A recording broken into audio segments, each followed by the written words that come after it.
The metallic clunk of the deadbolt sliding into place echoed through the empty house. A sound as final as a slammed door. My hands trembled, the keys biting into my palm as I stood in the dim foyer, staring at the front door I'd just locked. Sarah's suitcase sat on the porch, its black nylon gleaming under the streetlight like an accusation. I'd thrown it out there 10 minutes ago, along with her favorite coat and a pair of boots she loved. My chest burned, a cocktail of rage and grief churning inside me, as her words replayed in my head. It's none of your business where I'm going, Tom. None of my business. After 12 years of marriage, 2 kids, and a mortgage we'd scraped to pay off, she'd said it with the casual indifference of someone dismissing a stranger.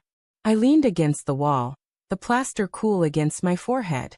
The house smelled of her, lavender lotion and the faint citrus of her shampoo, lingering in the air like a ghost. My pulse hammered in my ears, drowning out the hum of the refrigerator.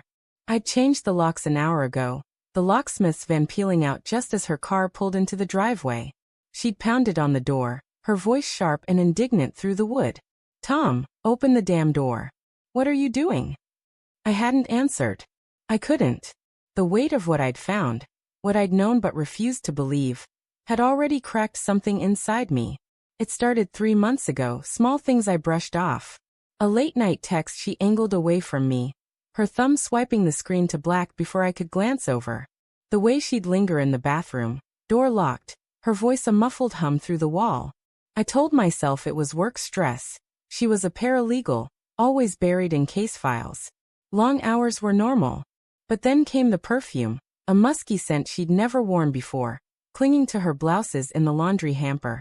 I'd hold them to my face, inhaling, trying to convince myself it was nothing. Just a new brand. Just a phase. The kids noticed too. Emma, our 10-year-old, asked why Mommy was always on her phone, her brow furrowing as she clutched her stuffed rabbit. Jake, 6, didn't ask questions, but he'd cling to Sarah's legs when she came home late, his small hands gripping her like she might vanish. I'd rationalized it all, built a flimsy scaffold of excuses. She was tired. She was busy. She was still the woman who'd cried in my arms when we lost our first pregnancy, who'd laughed until she snorted when I proposed on a rainy pier. But doubt is a slow poison, and it was seeping into every corner of my mind. Last week, I broke. She'd left her laptop open on the kitchen table, a rare slip. I wasn't snooping, not at first. I just needed to check the bank account for a bill. But there it was, an email notification flashing on the screen. Miss you already. Same place tomorrow. No name, just an initial. C. My stomach lurched, a cold sweat prickling my skin. I clicked, my hands shaking so badly I could barely move the cursor. The email thread was short but damning. Meeting spots, a cafe downtown, a hotel bar on the edge of the city. Vague promises to talk soon. No explicit confessions, but the intimacy in those words, the casual "we'll figure it out," sliced through me like a blade. I didn't confront her that night. I couldn't. The kids were asleep upstairs, their soft snores filtering through the baby monitor. I sat in the dark, the laptop's glow burning my eyes, replaying every moment of our life together. Had I missed something? Was I too absorbed in my construction job? Too tired to notice her drifting? I thought of her smile, the way it used to light up when I walked through the door. When had it stopped? When had I become invisible? The next morning, I played it cool, my voice steady as I poured her coffee. Big day today? I asked, watching her face. She didn't flinch, just nodded, her eyes on her phone. Just work, she said, her tone flat. I wanted to scream, to shake her, to demand who she was. Instead, I kissed her forehead, the gesture mechanical, and watched her leave. That night, I followed her. The city was a blur of neon and rain-slicked streets as I trailed her car, keeping 2 vehicles between us. My knuckles whitened on the steering wheel, my heart thudding so loud I thought it might burst. She pulled into a motel parking lot, the kind with flickering signs and peeling paint. I parked across the street, my breath fogging the windshield. A man stepped out of a black sedan, tall, broad-shouldered, his face obscured by a baseball cap. Sarah got out, her laugh carrying through the cracked window, sharp and unfamiliar. They didn't touch, not at first, but the way she leaned toward him, the ease in her posture. It was a language I didn't speak anymore. I didn't follow them inside. I couldn't bear to see the rest. I drove home, the road blurring through tears I hadn't realized I was shedding. The kids were with my sister, thank God, because the house felt like a tomb when I walked in. I sat on the couch, staring at the framed photo on the mantel.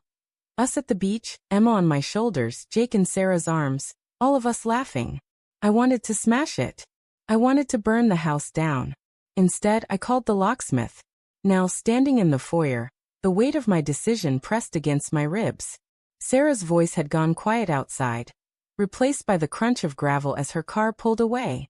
I slid to the floor, my back against the door, the wood cold through my shirt. My phone buzzed in my pocket, her name flashing on the screen. I didn't answer. A text followed. You're being ridiculous. Let me in. Ridiculous.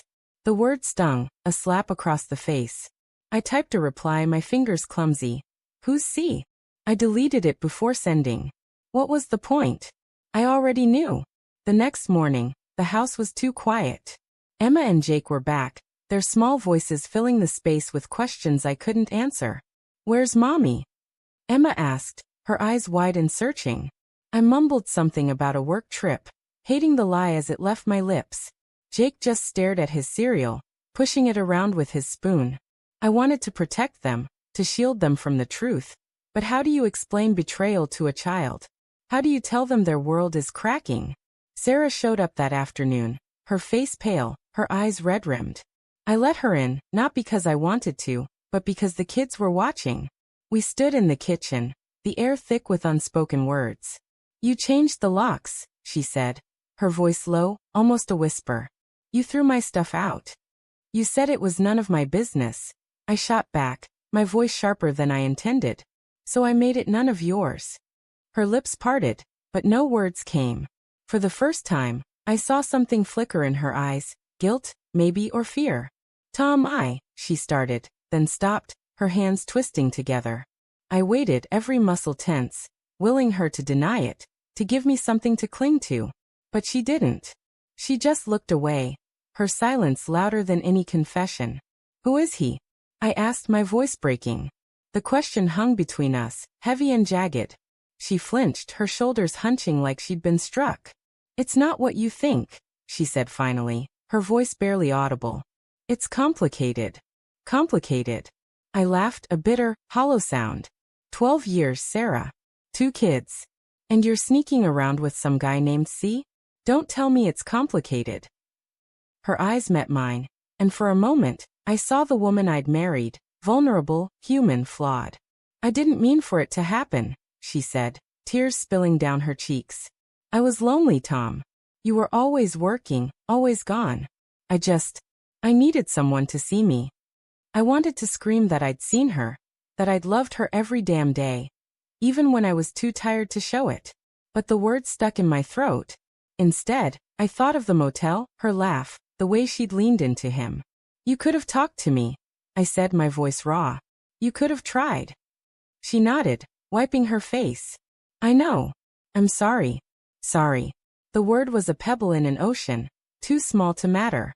I wanted to hate her, to cast her as the villain, but all I felt was grief. For her, for us, for the life we'd built. I thought of the kids upstairs, oblivious to the fracture splitting their world. I thought of the suitcase on the porch, the locks I'd changed. Had I gone too far? Was I the one breaking us now?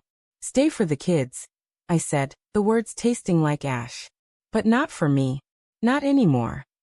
She nodded, her face crumpling, and in that moment I saw it, the truth she hadn't spoken. C wasn't just a fling. He was someone she loved, someone she'd chosen over me. The realization hit like a fist, stealing my breath. I turned away, unable to look at her, and walked to the window. Her car was still in the driveway, the suitcase gone. Outside, the world moved on, cars passing, leaves skittering across the lawn. But inside, everything was still, a frozen moment before the collapse. I didn't know what came next. Forgiveness? Divorce? A lifetime of pretending for the kids? All I knew was the weight of her betrayal, heavy as the deadbolt I'd slid into place. And as I stood there, staring into the dusk, I heard her footsteps behind me, soft and hesitant, a sound that promised nothing but more pain.